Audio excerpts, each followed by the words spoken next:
Bank Aceh Syariah Kutacani menyerahkan bantuan untuk anak yatim dan kemaslahatan masjid. Bantuan ini diberikan kepada PJ Bupati Aceh Tenggara dan akan disalurkan pada kegiatan Safari Ramadan 1445 Hijriah yang digelar pemerintah Kabupaten Aceh Tenggara bersama Forum Koordinasi Pimpinan Daerah. PJ Bupati Aceh Tenggara Dr. Anda Syakir Emesi mengatakan, dalam pelaksanaan Safari Ramadan 1445 Hijriah, dilakukan kegiatan sosial seperti pemberian santunan bagi anak yatim dan bantuan kemaslahatan masjid, berupa bantuan biaya operasional dan rehabilitasi ringan. Untuk itu, seluruh donasi yang diterima akan disalurkan bersama-sama pada saat Safari Ramadan.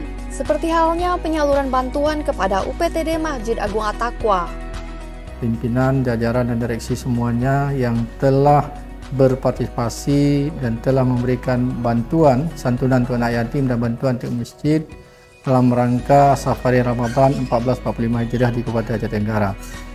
Banyaknya anak yatim piatu yang menjadi perhatian kita, apalagi di bulan suci Ramadan, tentu membutuhkan perhatian kita bersama. Yang kedua juga masjid-masjid yang ada di Kabupaten Aceh Tenggara juga butuh perhatian kita, baik bersifat katakanlah bantuan-bantuan yang bisa untuk merehab kecil-kecilan maupun untuk operasional masjid.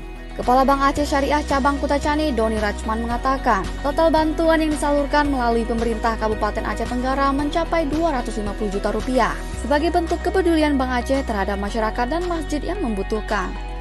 Dalam kesempatan ini kami Bank Aceh memberikan bantuan santunan itu dalam angka lebih kurang 250 juta rupiah.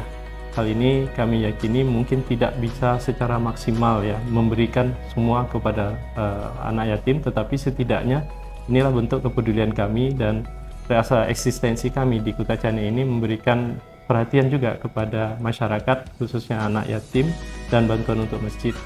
Menyambut bulan suci Ramadan 1445 Hijriah, pemerintah Kabupaten Aceh Tenggara bersama Forum Koordinasi Pimpinan Daerah menggelar Safari Ramadan sebagai bentuk upaya menjalin silaturahmi dan menyemarakan Ramadan melalui kegiatan syiar dan penyaluran bantuan bagi masyarakat miskin dan kemaslahatan masjid. Tim Liputan Diskominfo, Aceh Tenggara.